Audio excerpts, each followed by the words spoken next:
जातीय जनगणना में लग रहा है कि नरेंद्र मोदी ने केवल हेडलाइन लेने के लिए ये काम किया है, कोई टाइमलाइन फिक्स नहीं करी है। कब जनगणना होगी, कितना बजट देंगे, ऐसी कोई व्यवस्था नहीं करी है। जबकि राहुल गांधी लंबे समय से इस तरह की मांग करते रहे हैं और आज उनकी सफलता है कि ये जनगणना हो रही है।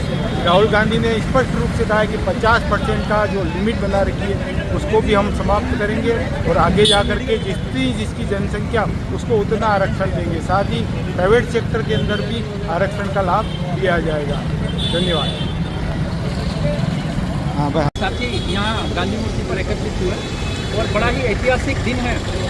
कल केंद्र सरकार ने नरेंद्र मोदी जी के नेतृत्व में सामाजिक न्याय के कदम को बढ़ाते हुए जातिगत जनगणना दशकीय जनगणना में करवाने का फैसला लिया, जो बहुत ही स्वागत योग्य है। ओबीसी अधिकार मंच और समस्त सामाजिक संगठनों की तरफ से मैं धन्यवाद प्रेषित करता हूँ केंद्र सरकार को और विपक्ष के नेता राहुल गांधी जी और कांग्रेस पार्टी को भी मैं धन्यवाद करता हूँ जिन्होंने इस मुद्दे को जोर शोर से उठाया।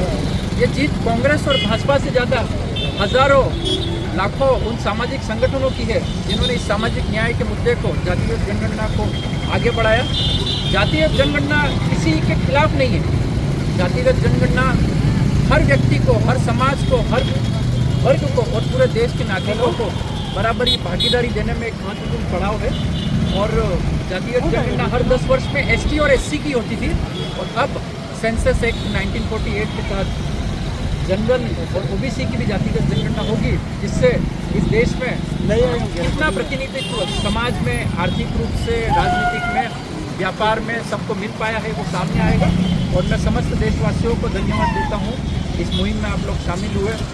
ये बाबा साहब के संविधान का ही असर है जिसने सभी को सामाजिक न्याय की प्रेरणा दी और आज हम लोग उस महत्वपूर्ण ऐतिहासिक कदम की तरफ बढ़ चुके हैं।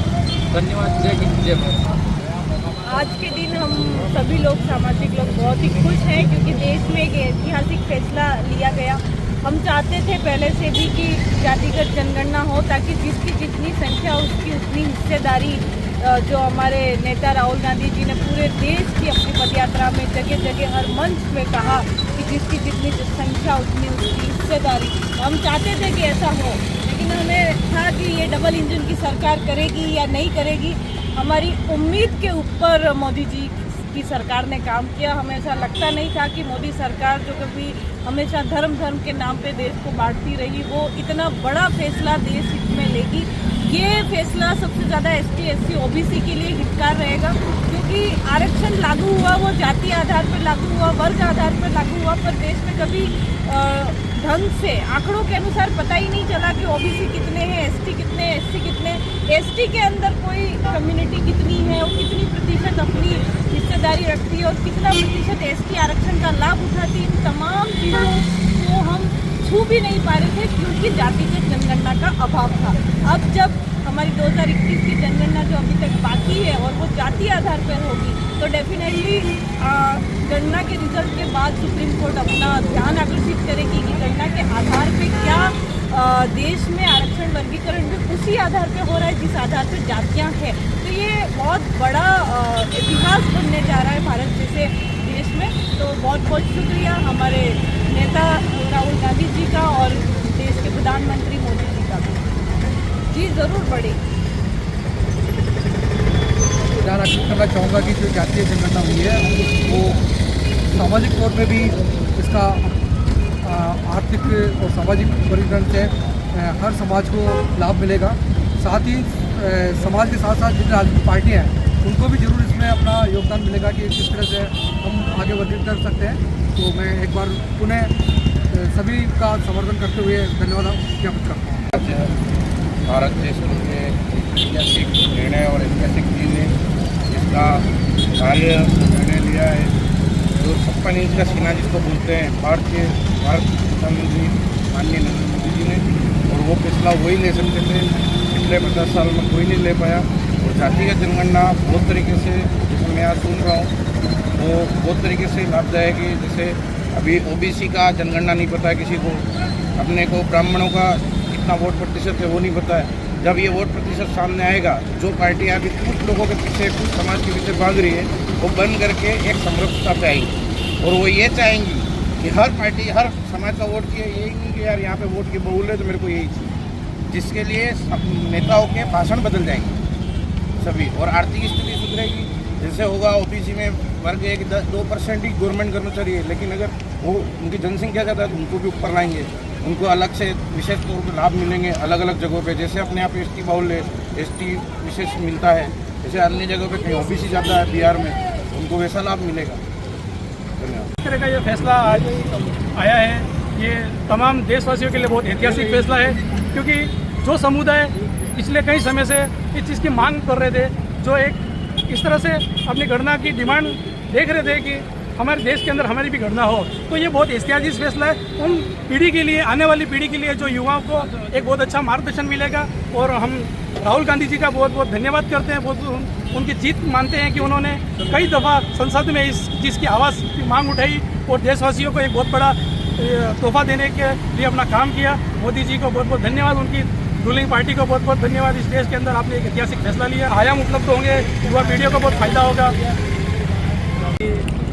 आज़ादी के 75 वर्ष के बाद में विभिन्न राजनीतिक पार्टियों ने राज किया और जो पिछड़ा वर्ग था, जो जनजाति वर्ग था, जिसको कि उसकी हिस्सेदारी मिलनी चाहिए थी, उसके बारे में सब कुछ न कुछ करना चाहते थे और अपनी अपनी राजनीतिक लाभ के लिए इसका उपयोग भी किया। लेकिन मैं मोदी जी का शुक्रगुजार हूँ, मैं उन्हें बधाई देना चाहूँगा कि उन्होंने इस ऐतिहासिक निर्णय को लिया, क्योंकि मोदी जी भी जो एक दशक से ओबीसी के नाम से जो राज कर रहे थे, आज उनके लिए कृतज्ञता उन्होंने व्यक्त की है। साथ ही मैं धन्यवाद देना चाहूँगा मंडल आयोग को और विश्वनाथ प्रताप सिंह जी को कि जिन्होंने इन पिछड़े वर्ग के लिए इस प्रकार का जो एक न्याय देने की बात की।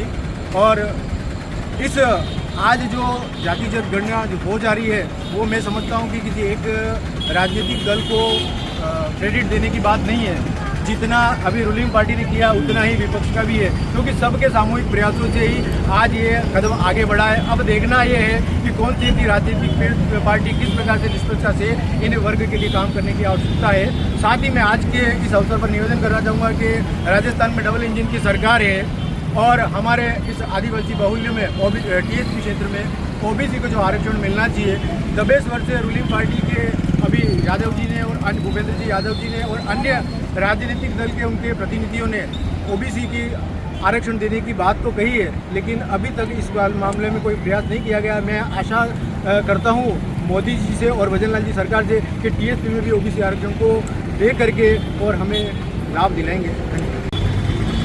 ठंडी बड़ी आज़ादी के 10 वर्षों पहले जब 1941 के बाद कोई जातिगत जनगणना नहीं हुई और आज ये घोषणा हुई, काफ़ी प्रयासों के बाद में, ये संघर्षों के बाद में, कई सामाजिक संगठनों के संघर्षों के बाद में और 1977 के सरकारों के प्रयासों के बाद में आज ये जो घोषणा हुई है, शायद खुशी से ज़्यादा एक संघर्ष का आगे बढ़ता हुआ कदम दिखाया जा रहा है। मुझे खुशी तो नहीं कह सकता, खुशी तो जब होगी जब इस जनगणना को पूर्ण रूप से करने के बाद में उनकी जातियों के अनुपात में उन्हें अधिक अधिकार मिलेंगे और उसके बाद जो साधन संपन्न जातियाँ राजनीतिक लाभ के लिए बीजेपी ने 1998 के अंदर पटेल सरकार ने डाल दी थी या दूसरी कोई सरकारों ने डाल दी थी, साधन संपन्न जातियों को उनको हटाया जाए और पूर्ण रूप से जो कर्पूरी ठाकुर फार्मूला है बिहार का या तमिलनाडु का जो फार्मूला है वो लागू करा जाए पूरे देश के लिए, तब मैं मानता हूँ कि वास्तव में सामाजिक न्याय मिलेगा।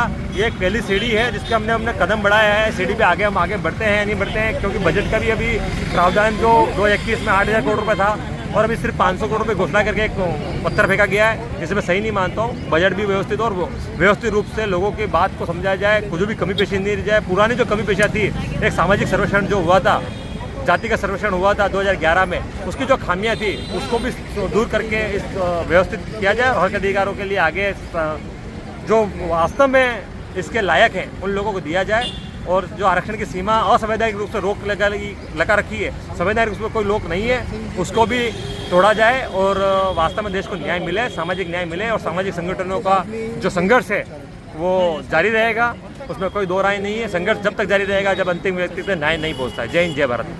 सबसे पहले तो सभी देशवासियों को बहुत बहुत बधाई कि आज बहुत लंबे अरसे बाद जातिगत जनगणना की जो सामाजिक न्याय की मांग थी बहुजन समाज की, वो आज मोदी जी ने उसको पूर्ण किया है उम्मीद करता हूं कि बहुत जल्दी जातिगत जनगणना करवा के आंकड़े सार्वजनिक किए जाएं, ताकि जो है जिसकी जितनी संख्या भारी उसको शासन प्रशासन में उतनी हिस्सेदारी दी जाए।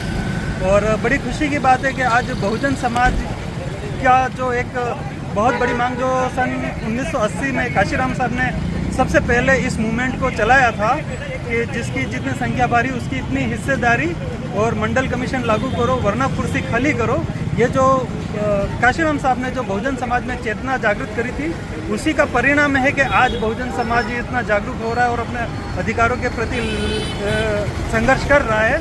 उम्मीद करता हूँ इस कारवां को बहुजन समाज और आगे ले जाए और शासन प्रशासन में अपनी हिस्सेदारी को लागू करवाए।